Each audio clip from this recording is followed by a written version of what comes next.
Right now, it's just, everything is so heavy. Everything is so heavy. Just been going through the motions. There's been an update in the Nolan Wells case. The family has gotten the autopsy report, and the investigation has moved forward to such a degree, they've got enough details that they're preparing to present all of this information to a grand jury.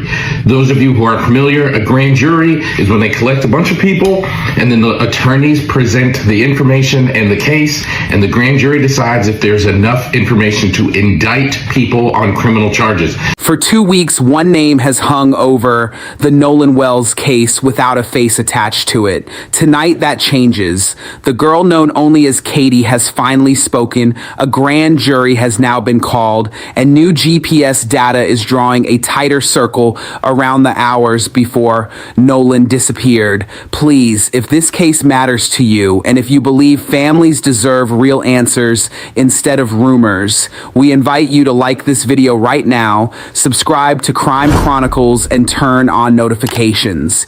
We are following every confirmed update in this investigation, and you do not want to miss what comes next. Here is what we know. Hey, Boo Bears. I know you probably did not expect to see me, but I had to come on because I wanted to acknowledge all of your love, your support, your kindness that you guys have been showing me. I wanted to, answer each and every one of you, and I probably will at some point. I will at some point, but right now it's just, everything is so heavy. Everything is so heavy. Just been going through the motions. I'm a healthcare provider, so I talk about grief a lot. And now to be on the other side of this is, it's a lot. So I lost my mom a few years ago, and that was hard. This loss, this grief, this pain, it's different. It's insurmountable. And then it's like you get these flood of emotions all at different times, and grief is so multi-layered. 1 second I might be okay and I can talk about things and I can listen to his stories, and then the next minute I am falling apart and I feel like I can't breathe, and I feel like there is an elephant just sitting on my chest. But I know this is the process. I have a wonderful support system. I have my faith in God, which I've been leaning heavy into. But I just wanted to let you guys know that I see you. I love you. I'm thankful for all of you. And I'm so sorry that I hadn't been able to reply. I don't know exactly when again I'll post. For some reason, it does help. And I know if Nolan was here, he'd be like, Mom, just keep talking to the people, keep telling my story, keep telling your story. So that is going to be my plan. Again, thank you all so much. On the night Nolan vanished, Katie's name entered the search almost by accident, along with an unfounded fear that she too was missing. That fear turned out to be false. There are some racial undertones to this. He was the only black kid on an island full of kids that were white. And his family is saying that he would have never, on the boat rather, and his family is saying that he would have just never stayed on the island and been left behind by his friends. A family member close to Katie confirmed publicly that she left Horn Island safely on a separate boat and had no knowledge of what happened to Nolan afterward. But that is where the agreement ends. According to attorney Ben Crump, Katie says Nolan told her he was heading back to rejoin his friends on the boat. Nolan's friends, however, say he told them the opposite, that he wanted to stay behind with Katie.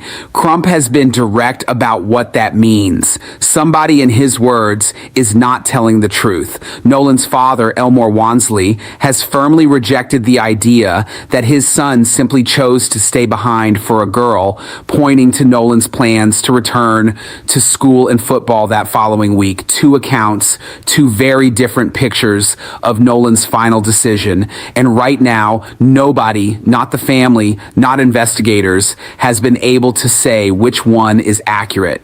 Smaller details have added to the family's unease. Police reports list Nolan wearing black shorts at the time he disappeared, but his mother says a young woman on the island shared photos from that day showing him in blue shorts. The family has also raised other concerns, including a delay in locating Nolan's car keys and unusual gaps in his phone activity in the hours before he went missing.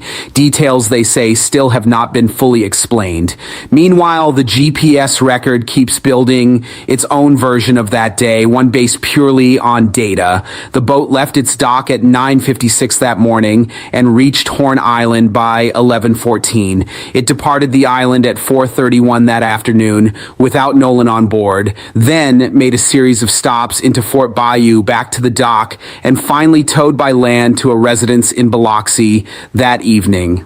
That timeline set the stage for what came next. On July 15th, Nolan's parents sat face-to-face with Jackson County District Attorney Angel Myers McElrath for the first time since their son's body was found.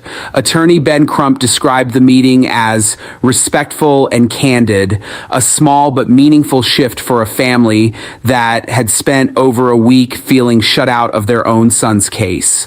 Out of that meeting came confirmation that once the DA's investigation concludes, its findings will be referred to a grand jury. It's worth being precise about what that actually means. A grand jury referral is not a verdict. It is not an accusation against any specific person, and it does not confirm that a crime took place. It simply means the case has reached the point where its findings will be formally reviewed to determine whether charges are warranted. Crump also addressed online claims that the FBI had taken over the investigation. According to FBI Jackson, the Bureau's involvement has centered specifically on threats made against individuals connected to the case, threats that cross state lines. The Jackson County Sheriff's Office remains the lead agency throughout. Then there's Nolan's phone, still one of the family's biggest hopes for answers. Both sides have now agreed to a joint inspection, with the family's experts working alongside official investigators rather than separately. As of now, that inspection still hasn't happened. Two pieces of misinformation were also corrected this week. A viral photo suggesting Nolan was alive after July 4th was confirmed by Rolling Stone to have actually been taken a week earlier. And a video believed to capture Nolan in an argument was confirmed by his friend to feature his own voice, not Nolan's. Nolan Wells will be laid to rest on July 20th at Centerpoint Church in Ocean Springs. Tonight, a mother is still planning a service for the son. She's still trying to understand losing.